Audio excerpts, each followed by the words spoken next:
नमस्कार दोस्तों, आज मैं आपके लिए लेके आई हूँ झटपट से बनने वाली इस मिठाई की रेसिपी। देखें कितनी खूबसूरत बढ़िया सी यहाँ पे मिठाई बन के तैयार हो गई है। देखने में बहुत ही खूबसूरत लग रही है। बिल्कुल अलग तरीके से हमने इसे बनाया है। इस मिठाई को हर बच्चा बना पाएगा, बहुत ही इजी तरीका है।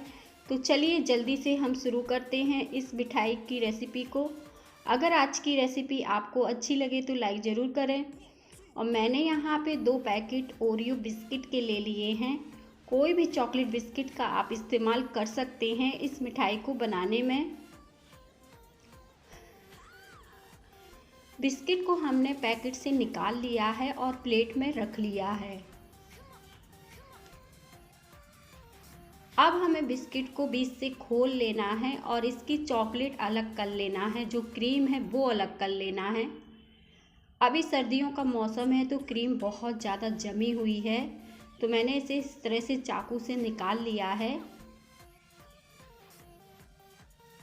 ठंडी के कारण क्रीम काफ़ी अच्छी से सेट हुई है इसमें। और सारी क्रीम बिस्किट की हम इस तरह से निकाल लेंगे और फिर इसी से हम स्टफिंग बनाएंगे और मिठाई बनाएंगे। मैंने यहाँ पे एक जार ले लिया है और बिस्किट को इस तरीके से खोलकर इसमें डाल दिया है। चाहे तो तोड़कर भी इसे डाल सकते हैं इस तरीके से। और सारी बिस्किट मैंने एक साथ डाल दी है और इतनी बिस्किट से 10 पीस मिठाई बनके तैयार होती है। अगर आप मिठाई ज़्यादा बनाना चाहें तो ज़्यादा बिस्किट का इस्तेमाल कर सकते हैं। और जो क्रीम हमने निकाली थी उसमें मैंने 1 चम्मच चीनी ऐड कर दी है और ये हल्का गर्म दूध ऐड कर दिया है। इन सारी चीज़ों को अच्छे से मिला लेना है ताकि चीनी भी अच्छे से मिल जाए। और ये हल्की सी सेट है तो थोड़ा सा पिघल जाए गर्म दूध के साथ। अब हम इसमें ड्राई कोकोनट डाल रहे हैं। ये मैंने 2 चम्मच ले लिया है और अच्छे से इसे मिला लेंगे।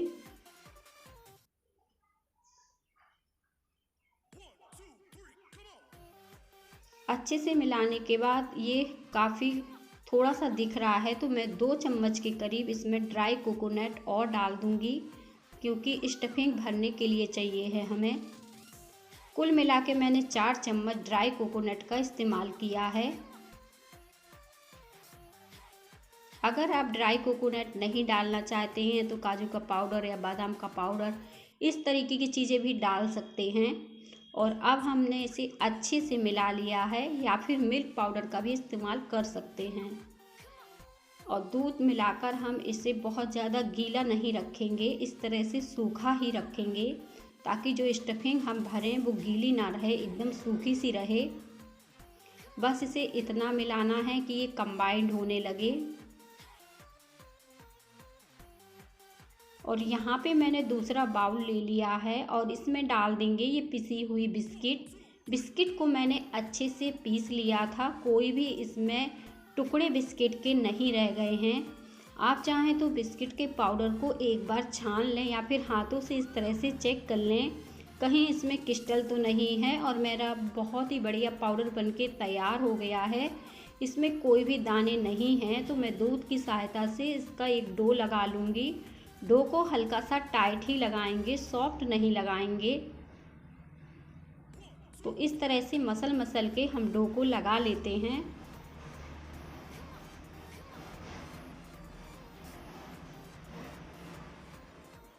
बहुत ही जल्दी ये डो लगकर तैयार हो जाएगा।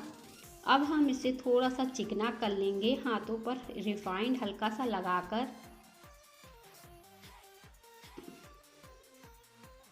डो लगकर हमारा तैयार हो गया है, तो बस अब मिठाई भी झटपट ही बन जानी है, क्योंकि इसे हमें घंटों पकाना तो नहीं है।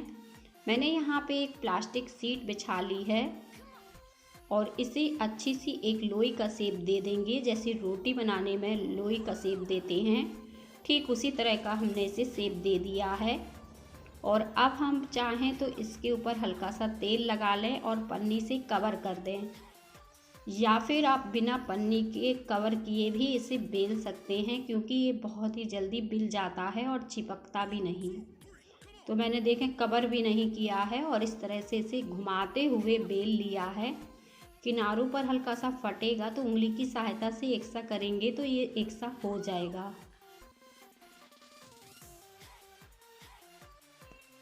बस इसे बेल लेना है, बहुत ज़्यादा पतला नहीं रखना है। इस तरीके से मैंने इसे बेल लिया है। अब कोई ढक्कन या कुकीज कटर की सहायता से इसके गोले गोले काट लेना है। तो मैंने यहाँ पे कुकीज कटर ले लिया है, इस पर हल्का सा तेल चारों तरफ लगा दिया है और बस इसे काट लिया है इस तरह से गोल गोल।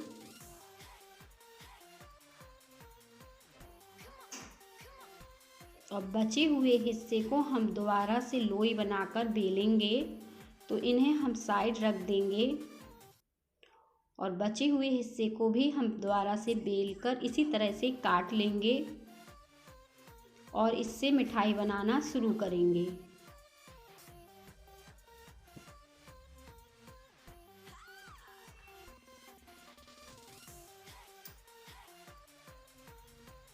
अब जो स्टफिंग हमने बनाई थी इसे फिल कर लेते हैं इस मिठाई में। तो एक हम मिठाई का टुकड़ा ले लेंगे जो हमने काटा था और उस पर एक स्टफिंग को रख देंगे। इस तरह से रखकर एक सा कर देंगे उंगली की सहायता से। ये बाहर नहीं निकलना चाहिए, बराबर शेप में रहना चाहिए। और बस हम इसे पलट देंगे इस तरीके से और इसे उंगली की सहायता से दबा देंगे तो ये अपने आप ही चिपक जाएगा। और इजी तरीके से देखें हमारी मिठाई बनके तैयार हो गई है। आप चाहें तो स्टफिंग में ड्राई फ्रूट का भी इस्तेमाल कर सकते हैं, बारीक कटे हुए ड्राई फ्रूट भी डाल सकते हैं, पर बहुत ही सिंपल तरीका है ये मिठाई बनाने का। अब दूसरी मिठाई भी हम इसी तरह से बनाएंगे। तो सारी मिठाई अब हम इसी तरीके से बनाकर रख लेते हैं।